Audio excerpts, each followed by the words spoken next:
Want some easy makeup for a lazy Halloween? Come on, let's make up for lost time. Hey, I'm maybe Burke and you're watching Makeup for Lost Time.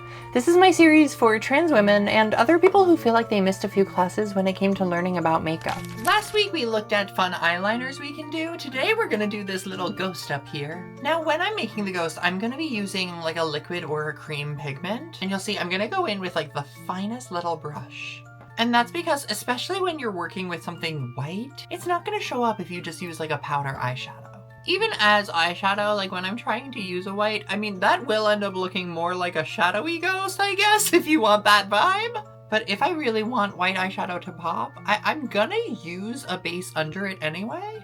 And actually, like, this is the white base that I would use. So similar to what I did with the eyeliner, if I want to lock it in place, I can use a powder on top of it. But I know Danessa Myricks isn't gonna budge on me. I know this Colorfix is gonna stick without it. I trust her. Now, the ghost is actually a surprisingly simple one to make. You're really just drawing blobs. I like to put it through my eyebrow. I saw Lynn's makeup looks, or maybe Lynn's does makeup. I'll write her handle on the screen. I saw her do it through the eyebrow, and I'm obsessed with that. But you can do it on your cheek, you can do it on the brow bone, you can do them just about anywhere. Now with these, like most things, I'm gonna put a little bit on the back of my hand, or a palette. I just have the back of my hand ready. And this way I can load my brush up with just as much as I need. Then I'm gonna use my mirror to really watch what I'm doing. So I'm gonna start on the top by just drawing like a little dome.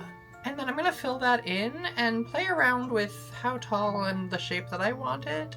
I'm making this a little taller because I actually want to add arms to the ghost. So I'm gonna make sure I have room and height for there to be like a face and a body to this ghost. But before I do the arms, I'm gonna come to the bottom and make the tail. And similar to how I would draw my eyeliner, I'm just gonna swoop it out to the outside of my eye.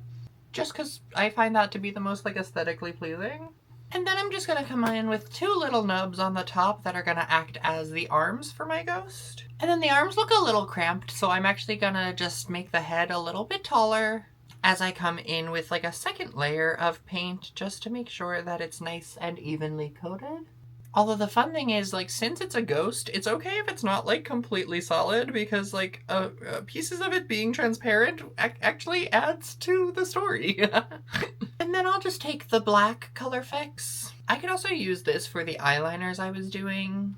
I wiped most of the white off of this brush, so I'm just going to use the same one because it really has the finest tip. Just so I can dot two eyes. And then just a little bit larger of a circle for the mouth. And then, woo, we have a spooky ghost. And this is actually probably the easiest thing to do. So go ahead and give this one a shot, and of course, stick around as we make up for lost time.